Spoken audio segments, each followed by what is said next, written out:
Ang anak ko ay naghihirap na at kailangan ang bato ko. Ang manugang kong si Rowena ay nagsabi sa akin, obligasyon mo yan. Nanay kanya. Handang-handa na ang doktor na ioperahan ako nang biglang tumakbo, papasok ang taong gulang kong apo na si Marco at sumigaw. Lola, sasabihin ko ang totoo kung bakit talaga kailangan ng tatay ko ang bato mo. Ang buong medical team ay natigilan. Salamat at nandito ka. Kung nanonood ka ng video na ito, pindutin ang like, mag-subscribe sa channel, at sabihin mo sa comment kung saan mo naririnig ang kwento ko ng paghihiganti. Gusto kong malaman kung gaano kalayo na ito nakarating. Nakahiga ako sa malamig na bakal ng operating table. Ang matinding liwanag ng surgical lamp ay sumasakit sa mata ko.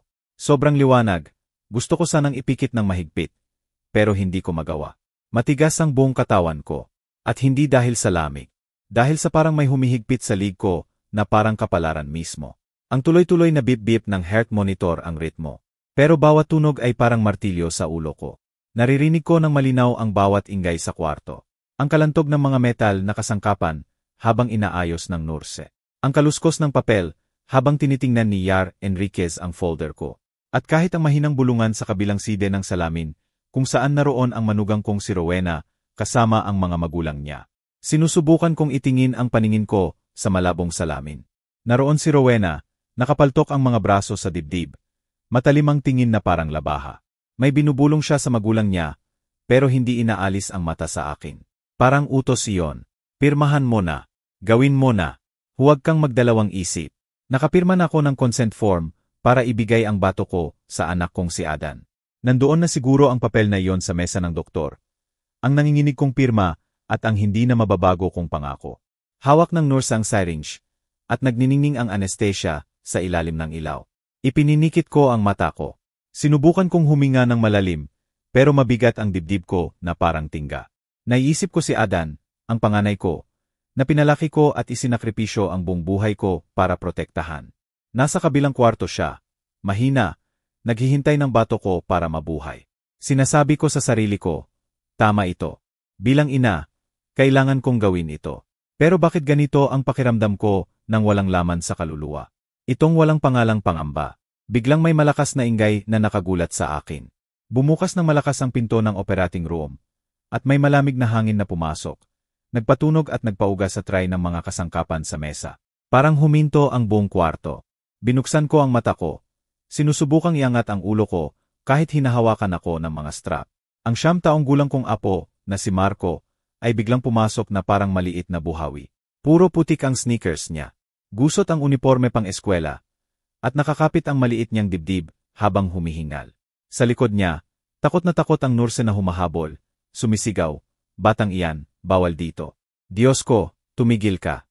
Pero hindi tumigil si Marco. Diretso siyang tumakbo sa akin. Malaki at bilog ang mata na puno ng takot, pero may determinasyon din. Lola, anya sa nanginginig na boses, malinaw na nakurot ang puso ko. Kailangan kong sabihin sa lahat kung bakit talaga kailangan ng tatay ko ang bato mo. Tahimik na tahimik ang buong kwarto. Mas malakas na ang beep-beep ng heart monitor. Parang gusto niyang sirain ang katahimikan. May doktor sa malapit na nabitawan ang surgical forceps. Malakas ang tunog ng metal sa marmol na sahig. Matinis na pagputol sa tensyon. Tiningnan ko si Marco, ang maliit kong apo na hinahawakan ko pa sa braso at binabasa ng kwento tuwing gabi. Naroon siya, mahigpit ang hawak sa lumang cellphone. Maputla ang mukha pero maliwanag ang mata. Ano ang alam niya? Bakit niya sinasabi ito? Bumibilis ang tibok ng puso ko na parang gustong lumabas sa dibdib ko. Gusto kong sumigaw para itanong sa kanya, pero tuyot na tuyot ang lalamunan ko na hindi ko maisatinig ang salita. Si Yar Enriquez, ang head surgeon, ay nakakunot-no. Itinaas niya ang kamay, senyales na tumigil ang buong team. Malalim pero matalas ang boses niya. Kung may sasabihin ka, sabihin mo na ngayon. Nakita ko ang tingin niya na dumaan sa akin, at tumigil kay Marco na parang nahuli rin siya sa kakaibang sandaling ito sa kabilang side ng salamin. Si Rowena ay bumbieting sa pinto, nagpapakunot sa salamin. Huwag ninyo siyang pakinggan, sigaw niya sa matinis at halos hysterical na boses. Bata lang iyan, makikita ninyo. Pero ang tingin ni Rowena ay hindi na malamig. Nanginginig sa takot na parang may lihim na malapit ng mabunyag. Hindi tumingin si Marco sa nanay niya. Sa akin lang siya nakatingin. Mahigpit ang hawak sa cellphone sa maliit niyang kamay na namumuti na ang mga knuckles. Huminga siya ng malalim na parang kinukolekta ang lahat ng tapang sa buhay niya. Gusto kong bumangon, yakapin siya, sabihing huwag matakot. Pero hindi ako makagalaw. Tinitingnan ko lang siya. At sa mata ng maliit kong apo, nakita ko ang sakit, ang katotohanang sinusubukan niyang ilabas.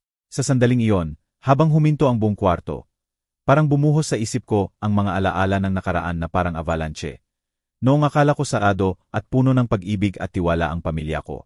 Naalala ko ang lumang bahay namin sa Quezon City, kung saan amoy disinfectant ang bawas sulok. Amoy na nasanay na ako na hindi ko na napapansin. 67 anyos na ako, pero minsan pakiramdam ko mas matanda pa. Para matagal nang ninakaw ng panahon ang lakas ko. Mahigit 10 taon nang nakaratay ang asawa kong si Jose. Nakaupo siya sa lumang wheelchair niya. Umalingaw-ngaw ang gulong tuwing itinutulak ko siya sa likod bahay para makalanghap ng sariwang hangin. Bihira siyang magsalita. Minsan lang siya bumuntong hininga. Nakatulala ang tingin sa wala. Minsan hinawakan ko ang kamay niya at tinanong, Jose, napapagod ka na ba sa buhay na ito? Tumango lang siya nang walang sagot. Hindi ko alam kung naiintindihan niya ako o nagsasalita lang ako sa sarili ko. Iyon ang buong mundo ko, ang bahay na iyon. Ang lugar kung saan pinalaki ko ang dalawa kong anak, si Adan at si Brando. Ginawa ko ang lahat para makaahon sila. Gumigising ako ng madaling araw para magtinda sa palengke. Sa hapon, nauwi ako at nananahin ng damit para sa mga kapitbahay. Minsan hanggang hating gabi ako gising para tapusin ang mga gusot na damit at may deliver sa oras. Naging magaspang at kalyoso ang mga kamay ko. Lagi nang may dumi sa kuko mula sa paghalukay sa palengke. Pero hindi ako nagrereklamo. Gusto ko lang makaahon sina Adan at Brando. Hindi maranasan ang hirap na dinanas ko. Si Adan, ang panganay ko, ang ipinagmamalaki ko. Matangkad, malakas, construction worker. Palaging may malakas na tawa tuwing uwi. Pero nitong mga nakaraang taon, humina siya. Una, pagod lang. Hanggang unti-unti, namutla siya. Lumubog ang mata. At isang beses natakot ako nang sabihin niyang may dugo ang ihi niya. Niyakap ko siya at tinanong, Adan, ano ba yan, anak? Sabihin mo sa akin. Umiling lang siya at ngumiti ng mahina. Huwag kang mag-alala, Nay. Siguro sa trabaho lang. Si Rowena, ang manugang ko, ay pumasok sa buhay namin na parang bagong hangin. Maganda siya. Matamis magsalita. At noong una, talaga akong naniwala na biyaya siya kay Adan.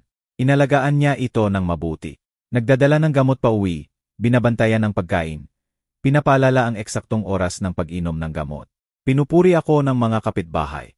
Swerte mo talaga, Aling Maria, ang ganda ng manugang mo. At naniwala rin ako. Tuwing nakikita kong naglalagay si Rowena ng sabaw sa mangkok ni Adan, sinasabi ko sa sarili ko na ilang ako sa pag-aalala. Pero minsan nahuhuli ko ang malamig at kalkuladong tingin niya, na parang may tinatago. Isang beses nakita ko siya sa likod bahay, bumubulong sa telepono ng gabi. Mababa pero madaliin ang boses. Huwag kang mag-alala, ayon sa plano ang lahat. Tinanong ko siya, Rowena, sinong kinakausap mo ng gabi? Nagulat siya at tumawa ng pilit. Kaibigan lang, Nay. Matulog ka na ulit. Si Brando, ang bunsong anak ko, iba naman. 26 anyos na siya. Ilang blok lang ang layo ng bahay niya sa amin at tubero elektrisyan ang trabaho. Hindi masyadong madaldal si Brando. Pero tuwing dadalaw, laging may dala. Minsan kahel, minsan mainit-init pang tinapay. Upo siya sa tabi ko at ayusin ang maingay na ceiling fan o papalitan ang ilaw sa kusina. Isang beses tiningnan niya ako at sinabi sa malalim niyang boses, Nay, huwag mo nang patayan ang sarili mo sa trabaho. Ayokong nakikita kang pagod na pagod. Ngumiti lang ako at kinawayan siya. Kaya ko pa, Brando. Ikaw ang mag-alaga kay kuya mo. Mas kailangan kanya. Pero umiling lang si Brando. Puno ng pag-aalala ang mata. Si Marco, ang maliit kong apo. Ang tanging saya ko sa mga mabibigat na araw na iyon. Siya manyos na siya at madalas pumunta sa bahay namin na may maliit na bag sa likod. Gusto ni Marco umupo sa likod bahay at maglaro ng mga plastik na sasakyan na binili ko sa ukay-ukay. Magkukwento siya, mga kwentong walang muwang na minsan napapahinto ako. Isang beses tiningnan niya ako ng bilog na bilog ang mata at sinabi, Lola, nag-uusap ang nanay ko sa telepono sa gabi. Narinig ko siyang may sinabing gamot, pero hindi ko naintindihan. Ngumiti ako at ginulo ang buhok niya. Siguro tinatanong lang niya sa doktor, para sa tatay mo. Huwag ka nang mag-isip ng ganoon, anak. Pero sa loob, may binhing pangamba na nagsisimula ng tumubo. At isang hapon, nagbago ang lahat. Nasa kusina ako naghahanda ng hapunan. Amoy sinaing ang hangin nang pumasok si Rowena. Walang bati, walang ngiti. Nakatayo lang siya roon na nakapaltok ang braso. Matalas ang boses niya, parang kutsilyo na humihiwa sa hangin. Nay, sabi ng doktor, bato mo lang ang compatible. Responsibilidad mo yan. Kailangan mong iligtas siya. Natigilan ako. Nabitiwan ko ang sandok sa kaldero na may malakas na kalampag. Tiningnan ko siya, sinusubukang humanap ng init sa mata niya. Pero puro malamig na determinasyon lang ang nakita ko. Halos utos na. Rowena, alam kong gagawin ko ang lahat para kay Adan. Bulong ko, pero tuyot ang lalamunan ko. Tumango siya na parang natapos na ang misyon niya at tumalikod. Hindi pa nakakalipas ang 10 minuto. Dumating ang mga magulang ni Rowena. Pumasok sila sa bahay namin na parang sa kanila. Naupo sila sa hapagkainan at sabay na nagsabi, "Tama yan. Tungkulin ng ina ang hindi mo matatakbuhan. Buong pamilya na ngayon ang nakadepende sa iyo." Nakatayo lang ako roon na hawak pa rin ang sandok. Nakakulong sa sulok. Si Adan, na nakasandal sa upuan noon na payat na halos hindi ko makilala, hinawakan ang kamay ko. Lamig na lamig ang kamay niya. "Nay," bulong niya, "tiwala ako na ililigtas mo ako." Tiningnan ko ang mata niya. Ang mga matang noon ay puno ng buhay ng bata pa siya. At ngayon ay puro pagod at pakiusap na lang. Tumango ako nang walang maisatinig. Biglang parang sumikip ang maliit na kwarto. Amoy gamot na damo mula sa kaldero ni Jose sa sulok ang nakakabigat sa paghinga ko. Noong gabing iyon, dinala ko kay Jose ang mangkok ng sabaw, gaya ng araw-araw. Ang kalangit-ngit ng gulong ng wheelchair, sa semento, ang paulit-ulit na paalala na ako, ang nagdadala ng buong pamilya sa balikat ko. Inilagay ko ang mangkok sa harap niya. Tiningnan ko siya, pero bumuntong hininga lang siya nang walang sinabi. Gusto kong sabihin, tanungin kung tama ba ang ginagawa ko. Pero nandoon lang siya na parang anino na hindi gumagalaw. Lumabas ako sa likod bahay kung saan naglalaro si Marco ng sasakyan niya. Tuminingala siya na maliwanag ang mata, pero puno ng duda. "Lola, Anya, paano kung may magkasakit dahil may nagbibigay ng gamot sa kanya?" Napatigil ako. Parang may tumama sa puso ko. "Bakit mo na itanong yan, anak?" Tanong ko, sinusubukang manatiling kalmado. Pero ibinabalang ni Marco ang ulo at itinuloy ang pagtulak ng sasakyan niya nang walang sagot. Hindi ko alam na sa sandaling iyon, nasa gilid na ako ng bangin, at ilang hakbang na lang, babagsak na ako. Ang mga sumunod na araw pagkatapos ng hapon na iyon na walang choice na iniwan sa akin si Rowena. Parang dinurog ng invisible na pressure ang buhay ko na mas mabigat pa sa nakakasakit na init ng tag-init sa Maynila. Patuloy akong gumigising ng maaga. Pumupunta sa palengke para magtinda ng gulay at orange. Umuupo sa ilalim ng malabang ilaw para manahin ang damit. Pero wala nang kapayapaan ang kaluluwa ko. Bawat hakbang ko, bawat tusok ng karayom, may tanong. Tama ba ang ginagawa ko? Talaga bang kailangan kong isakripisyo ang sarili ko ng ganito? Pero ang mapakiusap na tingin ni Adan, ang matatalas na salita ni Rowena, at ang mapangtanong na tingin ng mga magulang niya ay nakakapit sa akin ng walang ni isang sandali para makahinga. Kinaumagahan, habang bagong silip pa lang ng araw, naroon na si Rowena sa pintuan ko. Kakatimpla ko pa lang ng tsaa. Amoy yerba, buena pa lang ang bahay nang pumasok siya. Nang walang katok, walang bati. "Nay," anya sa boses na matigas na parang pako. Sabi ng doktor, wala nang gaanong oras. Kung magdadalawang isip ka pa, maaring mapahamak siya. Inilagay niya ang tumpok ng medical papers sa hapagkainan. Mga puting papel na puno ng numero at pirma na hindi ko masyadong naiintindihan. Itinuro niya ang bawat linya na parang nagtuturo sa bata. "Kitang-kita dito na ikaw lang ang compatible. Walang ibang makakapagligtas sa kanya." Nakatayo lang ako roon na hawak ang takur. Nakakapasong ang mainit na tubig sa daliri ko, pero hindi ko nararamdaman ang sakit. Naririnig ko lang ang kaluskos ng walis sa semento habang sinisimulan kong walisin ang bahay. Paraan ko para makatakas sa tingin ni Rowena. "Narinig kita," sabi ko sa mahina na halos hindi marinig. "Gagawin ko ang lahat para kay Adan." Pero sa loob, may mabigat na bato na bumababa. Gusto kong sumigaw, tumakbo. Patuloy akong nagwawalis. Ang tunog ng walis ay parang malungkot na ritmo. Sinusubukang takpan ang mga salita ni Rowena. Pero hindi siya tumigil. Nakatayo lang siya roon na nakatingin sa akin na parang inaasahan niyang sasang-ayon ako, ulit para kumpirmahin na hindi ko kayang tumanggi. Nang umalis siya, naupo ako sa upuan at tinakpan ng mga kamay ko ang mukha ko. Naisip ko si Adan, noong maliit pa siya at tumatakbo sa palengke na nakakapit sa palda ko at tumatawa ng malakas. "Nay, paglaki ko, gagawa ako ng magandang bahay para sayo." Ngayon nakahiga siya roon, payat, maputla, Anino na lang nang dating siya. Naisip ko kung kaya ko bang pabayaan siya nang walang ginagawa. Pero tuwing isipin kong ibigay ang bato ko, napupuno ako ng takot. Takot hindi sa operasyon, kundi sa pakiramdam na tinutulak ako sa isang bagay na mas malaki, mas madilim, na hindi ko pa nakikita ng malinaw. Noong gabing iyon, dumating ang mga magulang ni Rowena. May dala silang basket ng prutas, mangga at orange. Pero iniwan lang nila sa mesa na parang formalidad lang at naupo sa dalawang upuan sa sala na parang sa kanila ang bahay.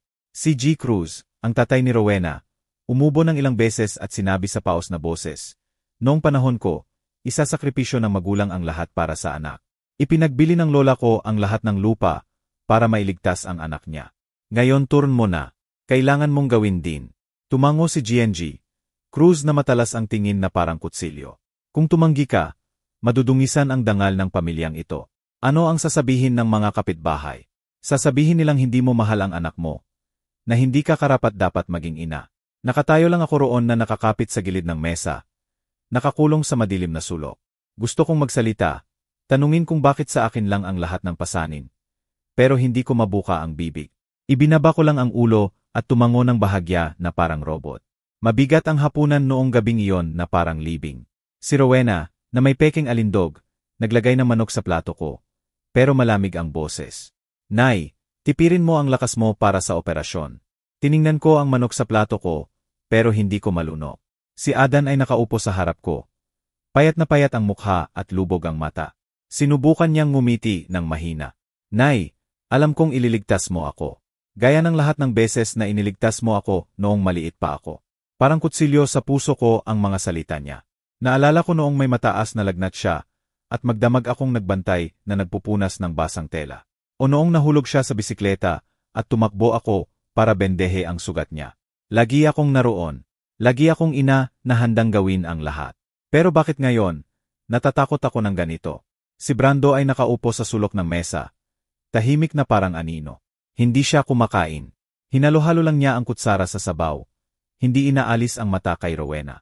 Nakita ko ang tingin niya na puno ng hinala, na parang sinusubukang tingnan sa likod ng maskara ng manugang ko. Gusto kong tanungin siya, pero hindi ko magawa. Makapal ang hangin sa kwarto. Tanging tunog lang ang kalampag ng mga kutsara sa plato, na parang martilyo sa konsensya ko. Pagkatapos ng hapunan, tumayo si Rowena at personal na dinala ang plato ni Adan sa kusina para hugasan. Hindi pinahawakan kahit kanino. Mabilis niyang ginawa, pero napansin ko kung paanong sinisiyasat niya ng mabuti ang plato, na parang natatakot na may makakita ng kung ano sa loob. Noong gabing iyon, hindi ako makatulog. Nakahiga sa lumang kama ko. Naririnig ko ang tiktak ng orasan sa dingding. Bawas segundo, paalala na naubos na ang oras ni Adan. Tumayo ako at naglakad sa pasilyo para kumuha ng tubig. Tapos narinig ko ang bulungan mula sa kwarto ni na Adan at Rowena. Tumigil ako, nakatayo sa dilim, pinipigil ang hininga. Mababa pero malinaw ang boses ni Rowena. "Pagkatapos ng transplant, makukumpleto na ang data. Huwag kang mag-alala, hindi niya kayang tumanggi." Nakatayo lang ako roon. Bumibilis ang tibok ng puso ko. Nanginginig ang mga kamay ko na kailangan kong kumapit sa dingding para hindi mabuwal. Data. Ano ang ibig sabihin nila? Gusto kong kumatok, harapin siya. Pero sa mismong sandaling iyon, binuksan ni Rowena ang pinto.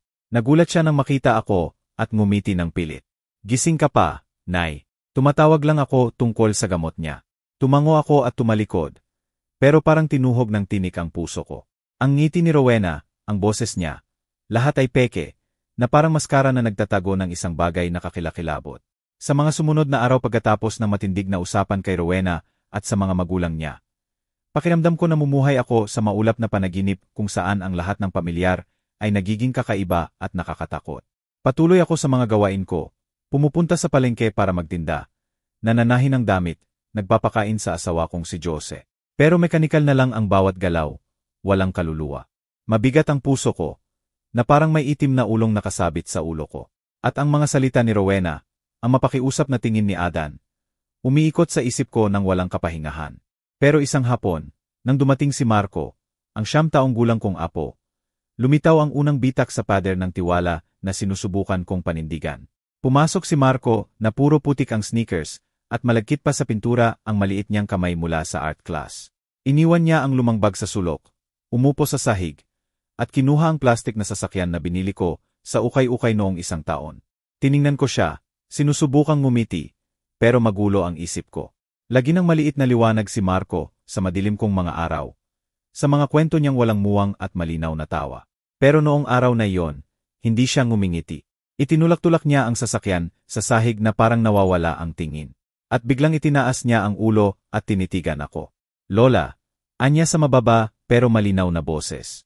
Paano kung hindi dahil sa sakit si tatay, kundi may nagbibigay sa kanya ng gamot ng sinadya?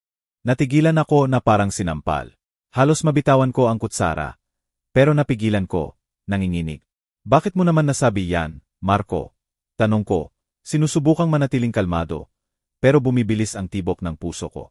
Tiningnan ko ang mata niya, malinaw pero puno ng pag-aalala na masyadong malaki para sa edad niya. Hindi agad sumagot si Marco. Ibinaba niya ang ulo at itinuloy ang paglalaro ng sasakyan. Pero nakita ko siyang kinuyom ang kamay na parang may pinipigil. Gusto kong yakapin siya, tanungin pa, pero napangiti lang ako ng pilit. Nag-iisip ka ng ganyang kalalim, anak. May sakit ang tatay mo, at ginagamot siya ng mga doktor. Pero pilit ang ngiti ko, at hindi niya sinuklian. Tiningnan niya lang ako. Tahimik siyang tumayo, kinuha ang bag niya, at tumakbo pabalik sa bahay nila. Ang tanong ni Marco ay parang batong itinapon sa tahimik na lawa sa puso ko. Lumilikha ng alon ng duda. Nanatili ako roon sa maliit kong kusina, tinitingnan ang mga gulay sa mesa, pero hindi makapag-concentrate. Naiisip ko si Adan, ang mga bote ng gamot na laging dala ni Rowena, kung paanong kinokontrol niya ang lahat tungkol sa anak ko. Sinasabi ko sa sarili ko na baka nag-iimagine lang ako. Asawa ni Adan si Rowena. Mahal niya ito. Hindi niya sasaktan. Pero sa kaibuturan ng puso ko, alam kong may mali. Noong hapon na iyon, dumating si Brando na may toolbox. Sinabing ayusin niya ang ilaw sa kusina na kumukurap noong nakaraang gabi. Pinanood ko siyang umakyat sa hagdan, nagtwist at naghigpit, at ang bagong bombilya ay nagbigay liwanag sa buong kusina. Pero nang baba siya na hawak ang lumang bombilya, tiningnan ako ni Brando nang may kakaibang seryoso. Nay, anya sa mababang boses, halos bulong. Kakaiba ang ginagawa ng hipag ko. May nakita akong mga bote ng gamot na walang label sa kabinet ng gamot ni Kuya, at maingat niyang itinago. Natigilan ako, at nabitiwan ko ang plato na hinuhugasan ko sa lababo. Natalsikan ng tubig ang blouse ko. Ano ang sinasabi mo? Tanong ko, nangangatog ang boses. Bumaba si Brando sa hagdan at tumayo sa harap ko. Puno ng pag-aalala ang mata. Nay, natatakot ako na hindi normal na sakit ang meron kay Kuya. Natatakot ako na may gumagawa. Hindi niya tinapos ang sinabi, pero sapat na ang tingin niya. Nakatayo lang ako roon, basa ang mga kamay. Parang lumulubog ang sahig sa ilalim ko. Gusto kong sumigaw, sabihing nag-imagine lang siya, na hindi ganoon katinding bagay ang magagawa ni Rowena. Pero hindi ako makapagsalita. Tinitingnan ko lang si Brando. At sa isip ko, umalingaw-ngaw ulit ang tanong ni Marco. Paano kung may nagbibigay ng gamot? Sinubukan kong itaboy ang ideya. Pero nakakapit ito sa akin na parang anino. Hindi ko matakasan. Kinabukasan, nagdala ko ng sabaw kay Adan sa ospital. Ang puting kwarto at matapang na amoy ng alkohol ang nakakabigat sa paghinga ko. Nakahiga si Adan, payat na may ay sa dalawang braso. Pero sinubukan pa rin niyang ngumiti nang makita ako. Nay, nandito ka na. Anya sa mahinang boses. Inilagay ko ang mangkok sa bedside table. At nang ibibigay ko ang unang kutsara, nakita ko si Rowena sa tabi ng kama na may hawak na baso ng tubig. Lihim niyang ibinaba ang kakaibang kulay na tablet sa baso. Sobrang bilis na kung hindi ako nakatingin ng mabuti, hindi ko mapapansin. Nang pumasok ako, nagulat siya at natapon ang kaunting tubig sa sahig. Ano yung gamot na yan, Rowena? Tanong ko, sinusubukang maging kalmado. Ngumiti siya, pero pilit ang ngiti. Supplement lang para sa bato niya. Inireseta ng doktor. Tumango ako, pero may lamig na tumakbo sa likod ko. Hindi ako mapakali. Pagkatapos kumain ni Adan, hinanap ko ang duty doctor.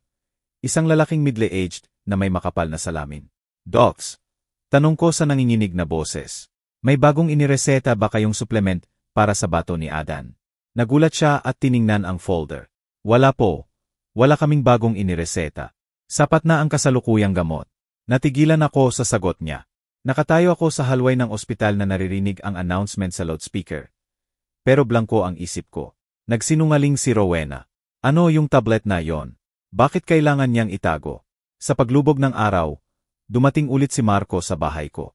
Sa pagkakataong ito, hindi siya naglaro ng sasakyan. Naupo siya sa upuan at kinuha ang lumang cellphone na siyang screen mula sa bag niya. Lola, anya sa mababa pero matatag na boses. Gusto ko pakinggan mo to. May tinipa siya at inabot sa akin ang phone. May recording na tumugtog. Boses ni Rowena iyon. Bulong pero malinaw. Pagkatapos ng transplant, perpekto na ang test results. Huwag kang mag-alala, hindi niya kayang tumanggi. Nabitiwan ko ang phone. Nanginginig ang mga kamay ko nang hindi mapigilan. Tiningnan ko si Marco, ang maliit kong apo, at nakita kong pula ang mata niya, na parang natatakot din siya katulad ko. Nakuha ko sa lumang phone ni Mama. Anya sa nangangatog na boses. Hindi ko alam kung ano yon, pero akala ko kailangan mong malaman. Niyakap ko si Marco, pinipigilan ang luha. Ang tapang mo, anak, bulong ko. Pero sa loob, parang gumuho ang lahat. Test results. Ano ang ibig sabihin ni Rowena? Naisip ko si Adan, ang mga bote na walang label, ang mapanghikayat na tingin ni Brando, ang kakaibang kulay na tablet sa baso ng tubig, mga maluwag na piraso ng puzzle.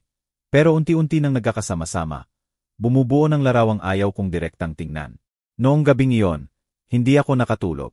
Naupo ako sa tahimik na bahay ko. Naririnig ang tiktak ng orasan. Bawas segundo, paalala na naubos na ang oras ni Adan. Isang umaga, pumunta ako sa ospital na may dalang lumang plastik na lalagyan ng mainit na pagkain. Amoy kanin at adobo ang lumalabas sa gilid. Puti, malamig ang kwarto ni Adan. At matapang ang amoy ng alkohol na nahihirapan akong huminga. Nasanay na ako sa kapaligirang iyon. Pero noong araw na iyon, parang pinipiga ang dibdib ko. Nakahiga si Adan na lubog ang mata at maputla ang mukha. Pero sinubukan pa rin niyang ngumiti nang makita ako. Nay, maaga ka ah. Anya sa boses na parang buntong hininga. Inilagay ko ang pagkain sa bedside table at sinubukan kong ngumiti. Pero may bagyo sa loob ko. Ang mga duda ng mga nakaraang araw, ang tanong ni Marco, ang babala ni Brando, lahat sumisigaw sa ulo ko ng walang kapahingahan. Naroon na si Rowena, nakaupo sa tabi ng kama ni Adan. Nakatitig sa aibag na dahan-dahang tumutulo. Hindi niya ako tiningnan. Hindi siya bumati. Tumango lang siya ng tahimik na parang normal lang ang presensya ko. Sa bedside table, may maliit na bote ng gamot na kalahating takip lang at bahagyang natatago sa ilalim ng gusot na napkin. Walang label ang bote. Puti lang na plastik na lalagyan na may kakaibang asul na tablet sa loob. Kinuha ko ito, sinusubukang panatilihing matatag ang boses ko. Ano tong gamot na to, Rowena? Nagulat siya. Halos tumalon siya at inagaw ang bote sa kamay ko nang sobrang bilis na napaatras ako. Vitamins lang yan, Nay. Anya na may ngiting peke na parang murang pintura. Inireseta ng doktor para tumulong sa bato niya. Tumango ako, pero may lamig na tumakbo sa likod ko. Ang ngiti ni Rowena, ang paraan ng pag-agaw niya ng bote sa akin. Mali ang lahat, na parang may lihim siyang itinago na hindi ko dapat malaman. Naupo ako sa tabi ni Adan at sinimulan siyang subuan. Pero nasa ibang lugar ang isip ko. Naisip ko ang bote na walang label. Ang sinabi ni Brando tungkol sa kakaibang gamot na itinago ni Rowena. Naisip ko si Marco. Ang tanong niyang walang muwang pero matalas. Paano kung may nagbibigay ng gamot? Gusto kong tanungin si Rowena roon mismo. Gusto kong sumigaw at pilitin ang katotohanan. Pero natatakot ako. Natatakot na kapag binuka ko ang bibig ko, guguho ang lahat at mawawala na si Adan magpakailanman. Tiningnan ko ang anak ko habang pinipilit niyang lunukin ang bawat subo at sinabi ko sa sarili ko, Maria, kumalma ka. Kailangan mo munang alamin kung ano talaga ang nangyayari. Nang tanghali, dumating si Brando sa ospital. Pumasok siya na may mansapa ng grasa sa kamay mula sa trabaho at gusot na ang lumang shirt sa balikat. Walang sinabi. Tahimik lang siyang naupo sa sulok na nakatingin kay Rowena na nasa halway nakausap ang nurse. Nang umalis ito, lumapit sa akin si Brando at kinuha ang maliit na plastic bag mula sa bag niya. Nay, gusto ko makita mo to. Bulong niya sa boses na tensyon na parang gitara string. Ipinakita niya ang phone niya. Sa screen ay mga malabong litrato. Pero sapat na malinaw para mapatigil ang puso ko. Si Rowena, yan sa parking lot ng ospital. Lihim na nagbibigay ng maliit na bag mula sa trunk ng kotse niya sa hindi kilalang lalaki. Nakasuot ng itim na jacket at cap ang lalaki na nakatakip sa mukha. Pero kitang-kita ko ang bag ng gamot sa kamay ni Rowena. Kinuhanan ko yan kahapon. Anya ni Brando sa nanginginig na boses. Sinundan ko siya kasi kakaiba ang kilos niya. Nay, natatakot ako na may ginagawa siya kay Kuya Adan. Hindi ko maipaliwanag. Nakakapit lang ang mga kamay ko sa phone na namumuti na ang knuckles ko. Parang sinipsip ng malamig na sahig ng ospital ang lahat ng init sa katawan ko. Brando, bulong ko. Sigurado ka ba? Narinig mo ba kung ano ang sinasabi nila? Umiling si Brando, pula ang mata. Hindi ko masyadong narinig, pero nakita ko siyang ibinigay ang bag sa lalaki. At may ibinigay namang sobre sa kanya. Nay, hindi normal to. Tiningnan ko ang mata ni Brando. Nakita ko ang pag-aalala at galit roon. At alam kong hindi siya nagsisinungaling. Pero ayaw ko pa ring maniwala. Asawa ni Adan si Rowena. Nangako siyang alagaan ito. Paano niya magagawa ang ganoong kakilakilabot? Noong hapon na iyon, nang umuwi ako, dumating ulit si Marco. Hindi siya tumakbo o naglaro gaya ng dati. Sa halip, tahimik siyang naupo sa upuan. Yakap ang bag niya. Lola, anya sa mababa pero determinadong boses. Gusto ko pakinggan mo ulit. Kinuha niya ang lumang cellphone na sirang screen mula sa bag niya at nanginginig na pinatugtog ang audio file. Umalingaw-ngaw ang boses ni Rowena. Bulong pero malinaw na parang kutsilyong sumasaksak sa puso ko. Pagkatapos ng transplant, makukumpleto na ang data. Huwag kang mag-alala, hindi kayang tumanggi ng matandang iyon. 100 beses pa ang halaga ng resulta nito. Natigilan ako. Nabitiwan ko ang phone sa mesa. Nanginginig ang mga kamay ko nang hindi mapigilan. Tiningnan ko si Marco, ang maliit kong apo, at nakita kong pula ang mata niya. Nakakuyom ang labi na parang pinipigil ang luha. Nakuha ko sa lumang phone ni Mama. Anya sa nangangatog na boses. Hindi ko alam kung ano yon, pero akala ko kailangan mong malaman. Niyakap ko si Marco. Parang gumuho ang buong mundo sa paanan ko. Ang tapang mo, Marco, bulong ko. Pero pumutok ang boses ko at tumulo ang luha sa pisngi ko. Naisip ko si Adan, ang mga bote na walang label, ang mga litrato ni Brando, ang recording ni Marco. Mga maluwag na piraso, pero nagkakasama-sama na. Bumubuo ng madilim na larawan na ayaw kong harapin. Ano ang ginagawa ni Rowena? Ano ang data? Ano ang resulta? At bakit niya sinabing hindi kayang tumanggi ng matandang iyon? Pakiramdam ko niloko ako, hindi lang ni Rowena, kundi ng paniniwala ko sa pamilya, sa pag-ibig. Noong gabing iyon, hindi ako nakatulog. Naupo ako sa tahimik na bahay ko.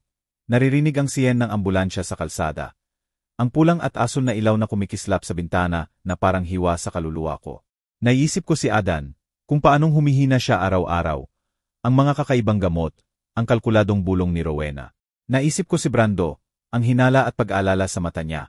At si Marco, ang 9 taong gulang na matapang na nagdala sa akin ng katotohanan. Hinawakan ko ang ulo ko. Parang sasabog ang utak ko. Gusto kong tumakbo sa ospital, harapin si Rowena, sumigaw, at pilitin ng paliwanag, pero natatakot ako. Natatakot na mas kakilakilabot pa ang katotohanan kaysa inaakala ko. Natatakot na wala akong lakas na tiisin ito. Tumayo ako, lumabas sa likod bahay, at tiningnan ang maputlang buwan. Naiisip ko si Jose, ang tahimik kong asawa na nakaupo lang at nanonood ng lahat. Gusto kong sabihin sa kanya, tanungin kung ano ang gagawin ko, pero alam kong hindi siya sasagot. Mag-isa ako sa mga piraso ng katotohanang unti-unting nagpapakita. Kinaumagahan, nagising ako na parang may mabigat na dinadala sa dibdib ko ang buong mundo. Ang huni ng ibon sa likod bahay, tunog na karaniwang nagdudulot sa akin ng kapayapaan. Ngayon parang mga kutsilyo na sumasaksak sa isip ko. Alam kong ngayon ang araw na magdedesisyon ang ospital tungkol sa kidney transplant ni Adan. Ang mga clue na ibinigay sa akin ni Marco at Brando, ang recording, ang mga litrato, ang bote na walang label, umiikot sa ulo ko. Pero hindi ko kayang harapin. Natatakot ako na kung huhukayin ko pa, makakahanap ako ng katotohanang hindi ko kayang tiisin. Gusto ko lang iligtas si Adan, makita siyang malusog ulit, kahit bato ko ang kabayaran. Pero sa kaibuturan, alam kong hindi ganoon kasimple. Nakatakda ako sa tanghali sa ospital. Pumasok ako sa maliit na meeting room kung saan naroon na si Yar Enriquez. Inilatag niya ang lab results sa mesa. Mga puting papel na puno ng numero at graph na hindi ko naiintindihan. GNG, Santos, anya sa malubha pero matatag na boses. Sinuri na namin ng mabuti ang lahat. Ikaw ang pinaka-compatible para magdonate ng bato kay Adan. Kung hindi natin itutuloy agad, mapanganib ang buhay niya. Naupo ako roon na nakakapit sa gilid ng blouse ko. Umuugong ang ulo ko na parang may bubuyog sa loob. Naiintindihan ko, bulong ko, pero mahina ang boses ko na nagdududa akong narinig niya. Tiningnan ako ni Yar Enriquez, at lumambot ang ekspresyon niya. Kailangan mo pa ba ng oras para pag-isipan? Tanong niya. Umiling ako, hindi dahil napagdesisyunan ko na, kundi dahil pakiramdam ko wala na akong ibang paraan. Si Rowena, ang mga magulang niya, at kahit si Adan, lahat nakadepende sa akin, at hindi ko kayang pabayaang mamatay ang anak ko. Sa salamin ng pinto, nakita ko si Rowena na nakatayo roon na nakapaltok ang braso. Ang tingin niya, matalas pa rin, tumango sa nanay niya, si GNG Cruz, na parang sigurado siyang hindi ko kayang tumanggi. Ang galaw na iyon ay nagbigay sa akin ng lamig, na parang naglalaro sila ng chess at ako lang ang pawn. Gusto kong tumayo, sumigaw na alam ko na ang tungkol sa bote, sa recording, pero hindi ko magawa. Naupo lang ako roon na parang nakakulong sa invisible na kulungan na walang takas. Noong gabing iyon, tinipon ko ang buong pamilya sa maliit kong bahay. Puno ang sala. Ang madilaw na liwanag ng lumang bombilya ay sumasalamin sa mga gusot na dingding. Inilagay ko ang takuran ng tsaa sa mesa. Hindi maalis ng amoy yerba, buena ang mabigat na hangin. Ang mga magulang ni Rowena, si G. Cruz at GNG Cruz ay naupo sa gitna. Inuukupa ang dalawang pinakamagandang upuan na parang sa kanila ang bahay. Si Rowena ay katabi nila, magkahawak ang kamay. Nagbigay sa akin ng tingin sa gilid na parang sinisigurong hindi ako aatras. Si Adan ay nakahiga sa sofa, maputla ang mukha at mahina ang paghinga. Si Brando ay nakasandal sa dingding, tahimik, pero pula ang mata, na parang may galit na malapit ng sumabog. Si Marco ay nakayuko sa sulok, yakap ang maliit niyang bag, puno ng pagkabalisa ang mata. Huminga ako ng malalim. Nanginginig ang mga kamay ko habang inilalagay ang takur. Napagdesisyunan ko na, sabi ko sa nanginginig na boses, pero sinusubukang matatag. Ibibigay ko ang bato ko kay Adan. Parang sumabog ang kwarto. Tumawa si GNG Cruz at sinabi sa matinis na boses, iyan ang tunay na ina. Alam ko namang hindi mo bibigin ang pamilyang ito. Tinakpan ni Rowena ang mukha niya. May tumutulong luha, pero nakita ko kung paanong kinuyom niya ang kamao na parang nag-artista sa drama. Oh, Nay, anya sa nangangatog na boses. Alam kong mahal na mahal mo siya kaysa kanino man. Salamat. Tiningnan ako ni Adan na maulap ang mata sa pagod, pero nakayang sabihin, Nay, buhay ko ang utang ko sa'yo. Parang kutsilyo sa dibdib ko ang mga salita niya. Pero biglang tumalon si Brando at hinampas ng malakas ang mesa. Nagvibrete ang mga tasa. Hindi, sigaw niya. Nanginginig ang boses sa galit. Nay, hindi mo ba nakikita? Isasakripisyo mo ang sarili mo para sa masamang plano. Ginagamit ka niya, at ginagamit niya ang kuya ko, si Adan. Naging makapal ang hangin sa kwarto. Tanging tunog lang ang ingay ng lamok sa paligid ng bombilya. Tumalon si Rowena at itinuro si Brando. Ano ang sinasabi mo? Paano mo ako nagawang paratangan? Lahat ginagawa ko para sa asawa ko. Pero hindi umatras si Brando. Lumapit siya, nagliyab ang mata. Paratangan ka. Iano ang mga bote na walang label at mga tawag ng hating gabi. Nay, hindi mo pwedeng hayaang lokohin kanila. Tiningnan ko si Brando, tapos si Rowena, at sa wakas kay Adan. Gusto kong magsalita, pakiusapan si Brando na kumalma, pero hindi ko magawa. Tiningnan ko lang ang iba. Pakiramdam ko gumuho ang buong mundo sa akin. Noong gabing iyon, naupo akong mag-isa sa maliit kong kwarto sa harap ng lumang kahoy na mesa. Kumikislap ang lampara ng langis. Ang malabang liwanag ay nagbibigay liwanag sa nanginginig kong sinulat sa testamento ko. Isinulat ko na ang maliit na bahay ay mapupunta kay Brando at kaunting ari-arian ko kay Marco. Bawat stroke ay parang hiwa sa kaluluwa ko. Hindi ko alam kung makakalabas akong buhay sa operasyon. Pero gusto kong maging handa na maiwan ang kahit ano sa mga mahal ko. Si Jose ay nakaupo ng tahimik sa wheelchair niya sa sulok. Tinitingnan ako ng walang buhay na mata. Nakita ko ang kamay niya na nanginginig na parang may gusto siyang sabihin. Pero hindi kaya. Tiningnan ko siya at tumulo ang luha sa pisngi ko. Jose, kailangan kong gawin ng tama. Kailangan kong iligtas si Adan. Hindi siya sumagot. Tumango lang siya at dalawang luha ang tumulo sa payat niyang pisngi. Tinupi ko ang testamento at inilagay sa ilalim ng lumang kahoy na kahon kung saan ko itinatago ang mga alaala ng kasal namin. Sa labas, bumuhos ang ulan. Humahalo sa tunog ng sarili kong hikbi. Nang madaling araw, nang madilim pa ang langit at may hamog pa sa mga maliit na kalye papunta sa ospital, nakahiga ako sa gurney sa ambulansya. Hawak ko ang maliit na tela na bag na may kapalit na damit at panyong bordado mula pa noong kasal ko. Umalingaw-ngaw ang siyen ng ambulansya, pero hindi ko na pinansin. Dumadaan ang ilaw ng kalye sa bintana. Malabo na parang sirang pangarap ko. Ipininikit ko ang mata ko at sinubukan huminga, pero mabigat ang dibdib ko. Ngayon ang araw na ibibigay ko ang bato ko kay Adan. ang anak ko.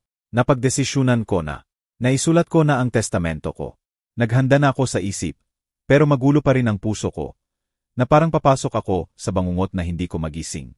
Nang huminto ang ambulansya, itinulak ng nurse ang gurney sa walang katapusang halway ng ospital.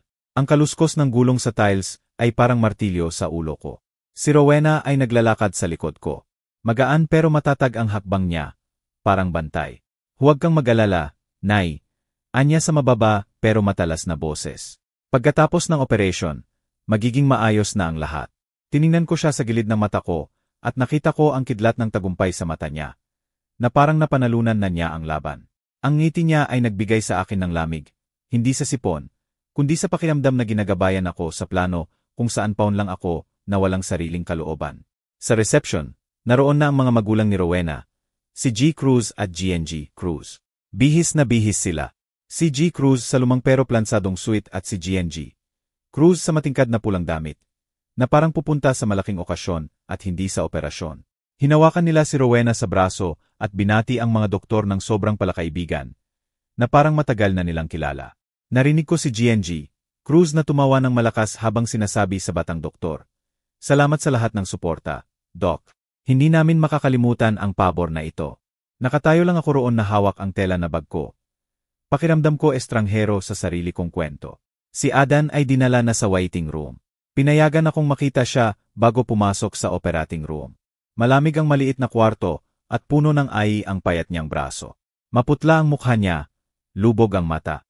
Pero nang makita ako, sinubukan niyang ngumiti ng mahina.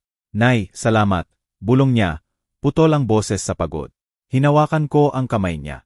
Lamig na lamig at gusto kong umiyak. "Adan, gagawin ko ang lahat para gumaling ka," sabi ko sa kanya. Pero nanginginig ang boses ko, na parang sinusubukang kumbinsihin ang sarili ko.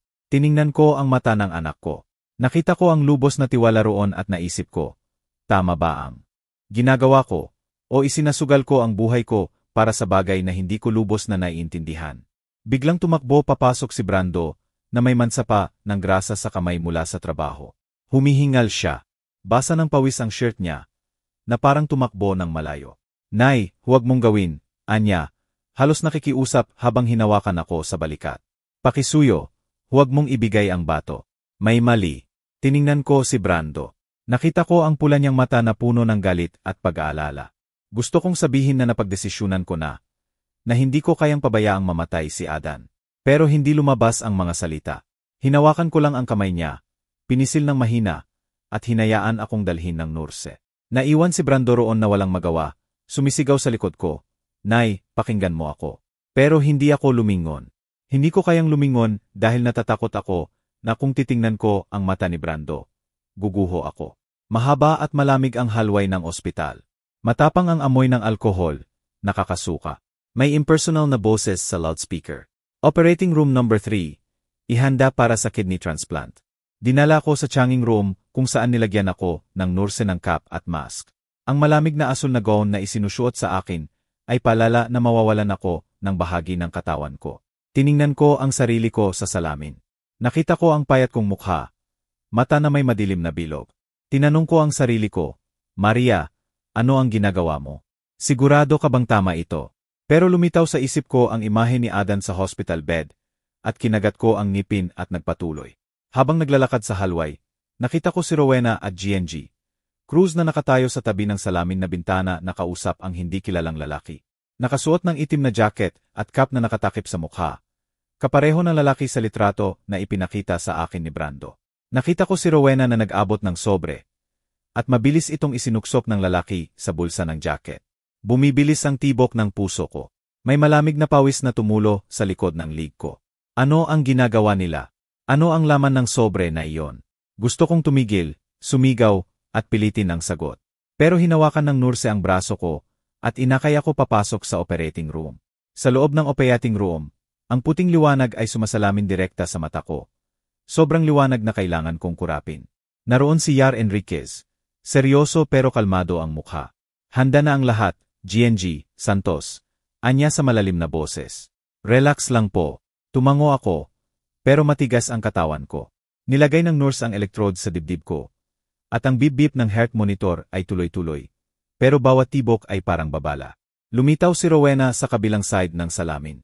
Idinikit niya ang mukha sa bintana at gumawa ng senyales na pirmahan agad ang mga papel na hawak ng isa pang nurse. Kinuha ko ang panulat, nanginginig.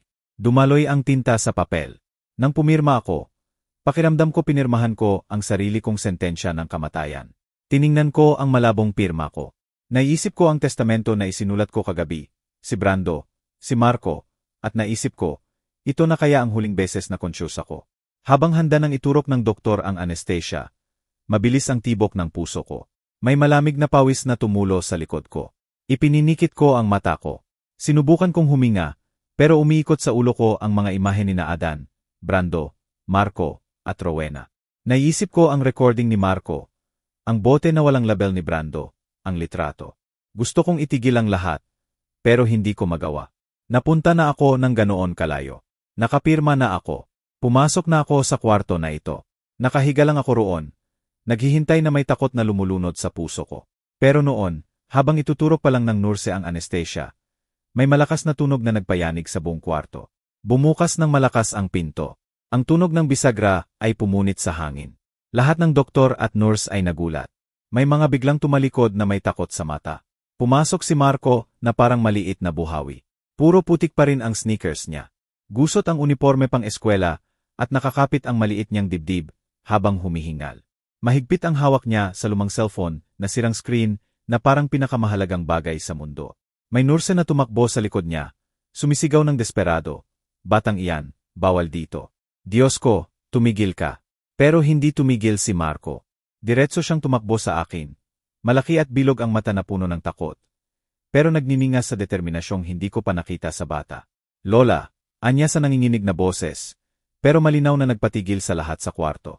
Kailangan kong sabihin sa lahat kung bakit talaga kailangan ng tatay ko ang bato mo. Parang bomba ang mga salita niya na sumabog sa ulo ko. Pinigilan ko ang hininga. Parang tumigil ang puso ko. Tahimik ang operating room na tanging bip-bip lang ng heart monitor ang naririnig. Na mas malakas na ngayon, na parang gusto nitong sirain ang katahimikan. May doktor sa malapit na nabitawan ang surgical forceps. Malakas ang tunog ng metal sa marmol na sahig. Matinis na pagputol sa tensyon. Si Yar Enriquez, ang head surgeon, ay itinaas ang kamay. Senyales na tumigil ang buong team. Nakakunot no siya, pero kalmado at matatag ang boses niya. Hayaan ninyong magsalita ang bata. Kung may sasabihin ka, sabihin mo na ngayon. Tiningnan ko si Marco. Nakita ko ang maliit niyang kamay na mahigpit sa cellphone. Maputla ang mukha. Pero maliwanag ang mata na parang dinadala niya ang bigat ng buong mundo sa balikat niya. Lumabas kayo. Sa kabilang side ng salamin, binating ni Rowena ng galit ang pinto. Nagpapakunot sa salamin. Huwag ninyo siyang pakinggan. Sigaw niya sa matinis at halos hysterical na boses. Bata lang yan, makikita ninyo. Pero ang tingin ni Rowena ay hindi na malamig. Nanginginig sa takot, na parang ang lihim na pinilit niyang itago ay malapit ng mabunyag. Hindi tumingin si Marco sa nanay niya. Lumapit siya sa akin, at sa nanginginig na kamay, pinindot ang play sa cellphone. May recording na tumugtog. Boses ni Rowena iyon. Bulong pero malinaw na parang kutsilyong sumasaksak sa puso ko. Pagkatapos ng transplant, perpekto na ang test results. Huwag kang mag-alala, hindi kayang tumanggi ng matandang iyon. Parang sumabog ang buong kwarto sa katahimikan. Pakiramdam ko nagyelo ang dugo ko. Natigil ang hangin sa lalamunan ko. Biglang tumingin sa akin si Yar Enriquez. Malaki ang mata sa gulat. Itigil. Utos niya sa boses na matalas na parang scalpel. Itigil agad ang lahat ng preparasyon ngayon din. Mabilis na binawi ng nurse ang syringe. Ang iba ay nakatayo ng tahimik, hindi makagalaw. Si Rowena, sa kabilang side ng salamin, sumigaw at hinampas ang pinto. Hindi totoo yan. Gawa-gawa niya lahat. Ginagamit ang bata. Pero pumutok ang boses niya na parang hindi rin siya naniniwala sa sarili niyang sinasabi. Tiningnan ko si Marco at nakita ko siyang umiyak. Pero hawak pa rin niya ang cellphone na. Parang huling ebidensya para iligtas ako. May video pa ako. Anya, nangangatog ang boses. Kung paano nag-uusap si mama at lola tungkol sa pagbenta ng gamot. Pinatugtog niya ang video at lumitaw ang imahe sa maliit na screen. Si Rowena at GNG, Cruz sa parking lot na nagpapalitan ng sobre, sa hindi kilalang lalaki na nakita ko na noon. Narinig ang boses ni GNG, Cruz. Pagkatapos ng operasyon na to, sapat na ang data natin para ibenta ang gamot sa abroad. Babaguhin ng perang yan ang lahat. Nakahiga ako roon, malabo ang paningin sa luha. Pakiramdam ko halo-halong takot at ginhawa. Takot sa katotohanang pinilit kong iwasan. Ngayon nahayag na sa harap ng lahat. At ginhawa dahil hindi ko na kailangang magsinungaling sa sarili ko. Biglang pumasok si Brando mula sa halway. Pula ang mukha sa galit. Tama na, sigaw niya. Itinulak ang salamin na pinto para harapin si Rowena. Nilason mo siya. Akala mo bulag kaming lahat. Bago pa makayak kahit sino, itinaas ni Brando ang kamay at sinampal si Rowena. Malakas ang tunog ng sampal sa halway. Nagpasigaw kay GNG, Cruz. Paano mo nagawang sampalin ang anak ko? Pero hindi tumigil si Brando. Itinuro niya si Rowena. Nanginginig ang boses sa galit. Anong gamot ang ibinibigay mo sa kanya? Ano ang ginawa mo sa kapatid kong si Adan? Inilagay ni Rowena ang kamay sa pisngi niya. May tumutulong luha sa mukha niya. Pero sa mata niya, wala akong nakitang pagsisisi. Puro takot lang ng taong nahuli. Baliw ka, sigaw niya, lumingon kay Yar Enriquez. Huwag ninyo silang pakinggan. Naninirang puri sila sa akin. Pero hindi sumagot si Yar Enriquez. Namutla siya at tinawag ang nurse. Hindi na ito operasyon. Crime scene na ito. Tawagan agad ang pulis. May nurse na tumakbo, habang ang iba ay nakatayo na magkatinginan ng nalilito. Nakahiga ko roon, pakiramdam ko, gumuho ang mundo. May tumutulong luha sa pisngi ko. Pero hindi ko pinunasan. Tiningnan ko si Marco, ang maliit kong apo na matapang na sumugod sa operating room para iligtas ako. Tiningnan ko si Brando, ang bunsong anak ko na sinubukang protektahan ako sa lahat ng paraan. At naisip ko si Adan, ang anak ko na nasa kabilang kwarto. Hindi alam na ang asawang pinagkakatiwalaan niya ay nagtraidor sa kanya. Nanatili ako roon, pinapayagan ang luha na tumulo. Pinapayagan ang katotohanan na tumagos sa bawat hibla ng pagkatao ko. Sa sandaling iyon, naintindihan ko na nagbago na ang lahat. Sumabog ang katotohanan na parang pintong binuksan ng malakas, at wala nang makakapagtago nito. Ang operating room, na malamig at tahimik noon, ay naging magulong larangan ng digmaan. Magkatinginan ng nalilito ang mga nurse. Hindi alam kung ano ang gagawin. Nakakunot no si Yar Enriquez. Matalas ang tingin na sinusuri ang bawat tao, na parang sinusubukang panatilihin ang kaayusan sa gitna ng bagyo. Nakahiga ko roon, malabo ang paningin sa luha. Pero hindi ko mayalis ang mata sa eksena. Ang katotohanang inihayag lang ni Marco ay parang apoy. Sinusunog ang lahat ng natitira kong tiwala. Si Rowena, pagkatapos ng sampal ni Brando, hinawakan ng pisngi at sumigaw sa matinis na boses. Paano mo ako nasampal? Lahat ginagawa ko para sa asawa ko. May tumutulong luha sa mukha niya. Pero kitang-kita ko ang takot sa mata niya.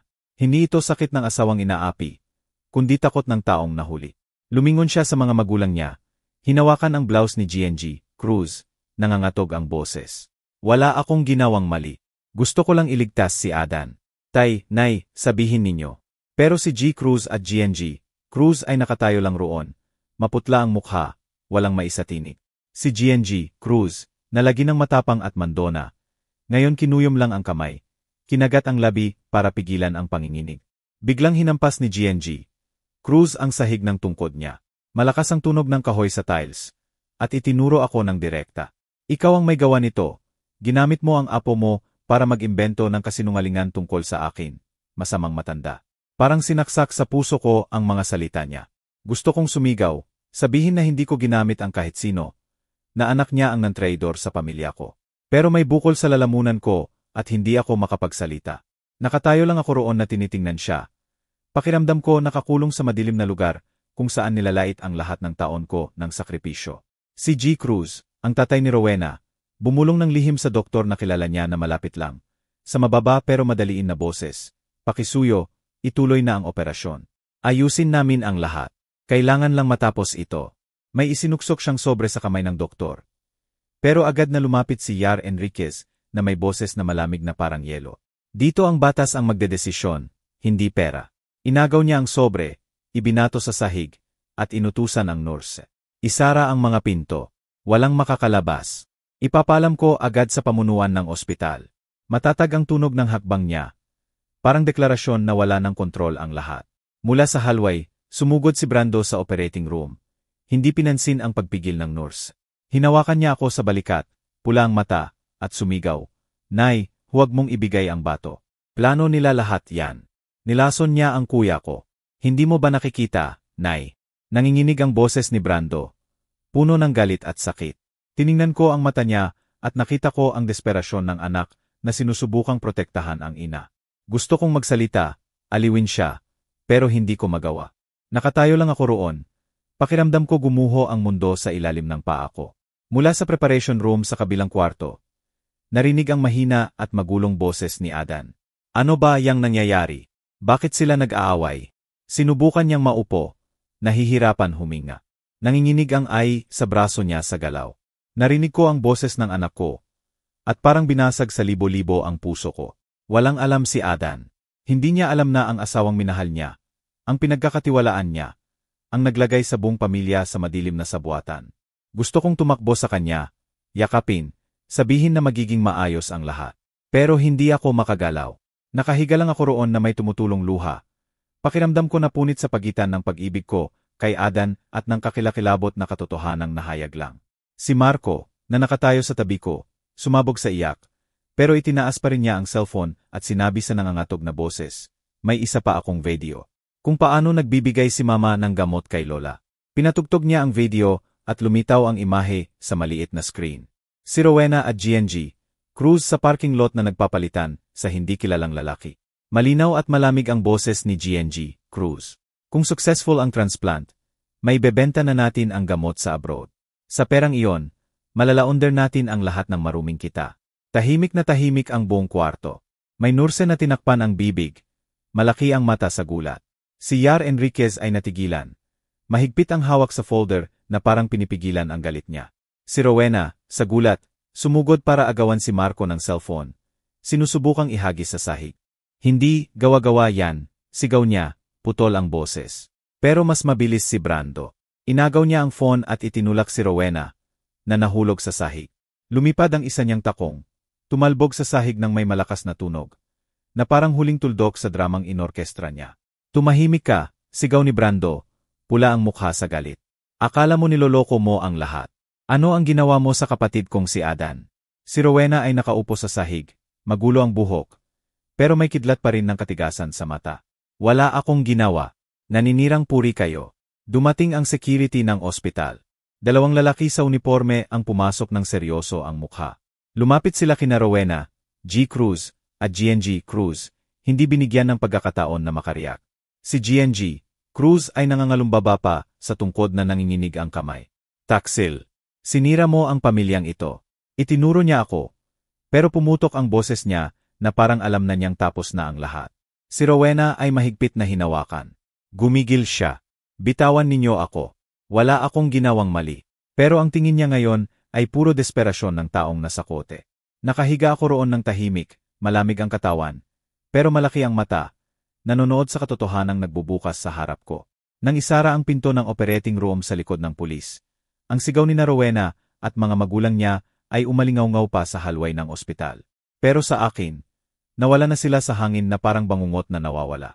Patuloy na sumisigaw si Rowena sa putol na boses. Nag-aambag ako sa science. Walang nakakaintindi sa akin. Pero walang sumagot sa kanya. Si G. Cruz at GNG Cruz, na noon ay naupo ng mayabang sa sala ko. Ngayon yumuko ang ulo, tahimik na inescort. Nakahiga ako sa opiating table. Nanginginig pa rin, pero hindi na sa takot. May kakaibang pakiramdam ng ginhawa na dumaloy sa akin. Na parang nakalaya ako sa kulungang hindi ko alam na nasa loob ako. Lumapit si Yar Enriquez. Seryoso ang mukha niya, pero lumambot ang tingin. GNG Santos, anya sa malalim na boses. Kinansela na namin ang operasyon. Ililipat namin si Adan sa alternative treatment. Dialysis kasama ang bagong gamot. Nanganganib ang kalusugan mo sa paghahanda nito. Pero nailigtas mo ang buhay niya at ang dangal mo. Tiningnan ko siya. May tumutulong luha sa pisngi ko. Pero hindi ko pinunasan. Salamat, doktor. Bulong ko sa mahina pero tapat na boses. Hindi ko alam kung talagang nailigtas ko ang dangal ko. Pero alam kong sa unang pagkakataon sa loob ng ilang buwan. Pakiramdam ko nakakahinga ako. Talagang nakakahinga. Tumakbo sa akin si Brando at tinulungan akong maupo. Mahigpit niyang hinawakan ang kamay ko. Matatag pero puno ng sakit ang tingin niya. Nandito pa ako, Nay, anya sa nangangatog na boses. Ipagtatanggol kita mula ngayon. Pangako ko yan. Pinisil ko ang kamay niya. Nararamdaman ang init ng magaspang at may grasa pang balat niya. Tiningnan ko ang mata ni Brando at nakita ko ang lakas ng anak na handang buhatin ang buong mundo para protektahan ang ina. Ikaw ang ipinagmamalaki ko, anak, bulong ko, at tumulo ulit ang luha. Walang sinabi si Brando. Niyakap niya lang ako ng mahigpit. At sa yakap na iyon, nakahanap ako ng kaunting ginhawa sa gitna ng guho ng pamilya ko. Si Adan ay inilipat sa recovery room. Nang pumasok ako, nakahiga siya, maputla pa rin at may ay pa sa braso. Tiningnan niya ako ng pula ang mata at tanong sa mahinang boses, "Nay, totoo ba na lahat ng ginawa ng asawa ko ay para saktan ako?" Parang sinaksak sa puso ko ang tanong niya. Lumapit ako, naupo sa kama sa tabi niya, at niyakap siya. Tumulo ang luha ko. Binasa ang hospital gown niya. "Oh, Adan, anak ko," sabi ko sa nangangatog na boses. "Hindi ko alam kung saan nagsimula lahat, pero pangako ko, hindi ko nahahayaang may manakit sa'yo." Ibinaba ni Adan ang ulo niya. Tumulo ang luha sa payat niyang pisngi. "Nay, nagkamali ako," bulong niya. "Hindi kita naprotektahan, at hinayaan kitang magdusa ng ganoon." Niyakap ko siya ng mahigpit. Pakiramdam ko sa mundo. Kami na lang dalawa na magkayakap sa gitna ng bagyong kakadaan lang. Sa mga sumunod na araw, nagsimulang magbalita ang dyaryo. Drug trafficking ring na bisto sa local hospital. Sumisigaw ang headline. Sumulat sila tungkol sa grupo ng doktor at parmasyutiko kung saan key players sina Rowena, G. Cruz, at GNG Cruz. Nagtetest sila ng illegal na gamot sa mga pasyente tulad ni Adan gamit ang kidney transplant bilang smokescreen para makolekta ang data para sa international organization. Binasa ko ang mga salitang iyon na puno ng takot at sakit. Naisip ko si Rowena, noong mga beses na naghahain siya ng pagkain sa akin. Ang matamis niyang salita na alam ko na ngayong peke. Naisip ko si Adan, ang mga buwan na nagdusa siya nang hindi alam na ang sarili niyang asawa ang naglalagay sa kanya sa panganib. Sinimulan ni Adan ang dialysis at bagong gamot. Dahan-dahan pero steady ang pagbuti ng kalusugan niya. Isang hapon, hinawakan niya ang kamay ko, ibinaba ang ulo, at sinabi sa nangangatog na boses, "Nay, bulag ako. Pinagkatiwalaan ko si Rowena at halos mawala ka sa akin." Hinaplos ko ang ulo niya gaya noong bata pa siya at sinabi ko sa kanya, "Anak, ang mahalaga, nandito ka pa. Iyon lang ang kailangan ko." Pero sa puso ko, may pilat na nabuo, hindi lang sa pagtataksil ni Rowena, kundi dahil pinayagan ko ang sarili kong dalhin sa gilid ng buhay at kamatayan ng walang tanong. Bumalik ako sa maliit kong bahay kung saan tahimik pa rin si Jose sa wheelchair niya. Naupo ako sa tabi niya at ikinuwento ko ang lahat mula sa recording ni Marco hanggang sa eksena ni Rowena na ginapos. Hindi ko alam kung naiintindihan niya ang lahat. Pero nang matapos ako, nakita ko siyang kumurap at dalawang luha ang tumulo sa payat niyang pisngi. Hinawakan ko ang kamay niya, pinisil, at sa unang pagkakataon sa maraming taon, naramdaman ko ang mahinang pagpisil pabalik, na parang sinasabi niyang naiintindihan niya. Sumabog ako sa iyak, hindi sa sakit, kundi dahil alam kong kahit ano paman, nandito pa siya. Nandito pa ang pamilya ko. Si Marco ay naging maliit na bayani sa buong barangay. Noong araw na umuwi siya, tumakbo siya sa akin, niyakap ako sa lig, at bumulong, "Lola, sorry kung natagalan ako, pero nakarating naman ako sa oras para iligtas ka." Tumawa ako sa gitna ng luha, niyakap ang bata, nararamdaman ang init ng maliit niyang katawan. "Ikaw ang pinakamatapang na taong kilala ko," sabi ko, ginulo ang buhok niya. Ngumiti si Marco, ang unang ngiti na nakita ko sa kanya sa maraming araw. Tiningnan ko ang mata niya at nakita kong naroon pa rin ang innocence niya. Kahit nadungisan ng mga nakita niya. Nangako ako sa sarili ko na ipagtatanggol ko si Marco. Bibigyan siya ng pagkabata na walang makakaagaw sa kanya. Noong huling gabi, naupo ako sa maliit kong kwarto sa ilalim ng kumikislap na liwanag ng lampara ng langis. Binuksan ko ang lumang diary ko at isinulat ang huling linya. Hindi palaging dugo ang gumagawa ng pamilya. Minsan ang katotohanan ang nagsasabi kung sino talaga ang karapat-dapat tawaging ganoon. Nawalan ako ng marami, pero nakita ko ulit ang sarili ko. Isinara ko ang diary, ibinaba ang panulat, at pinakinggan ang ulan na tumatama sa bubong ng likod bahay. Naramdaman ko ang kakaibang katahimikan, na parang lumipas na ang bagyo, nag-iwan ng malinaw na langit. Tumingin ako sa bintana. Nakita ko ang maputlang liwanag ng buwan na nagbibigay liwanag sa likod bahay. At alam kong kahit mahaba pa ang dadaanan, hindi na ako muling magpapabulag. Nabawi ko ang sarili kong lakas, at iyon ang pinakamahalagang bagay na walang makakaagaw sa akin. Ang kwentong narinig mo lang ay binago ang mga pangalan at lugar para protektahan ang pagkakakilanlan ng mga taong sangkot. Hindi natin ito ikinukwento para husgahan, kundi sa pag-asang may makikinig at mag-iisip. Gaano karaming ina ang tahimik na nagdurusa sa loob mismo ng kanilang tahanan. Totoo akong nagtataka kung ikaw ang nasa lugar ko. Ano ang gagawin mo? Pipiliin mo bang manahimik para panatilihin ang kapayapaan? O magtatapang ka bang harapin ang lahat para maibalik ang boses mo? Gusto kong malaman ang opinyon mo dahil bawat kwento ay parang kandila na makakapagbigay liwanag sa daan ng iba. Palagi naway pagpalain ng Diyos at naniniwala akong ang tapang ay magdadala sa atin sa mas magandang bukas. Samantala, sa huling screen, iniiwan ko sa inyo ang dalawa sa pinakamamahal na kwento ng channel. Siguradong magugulat kayo.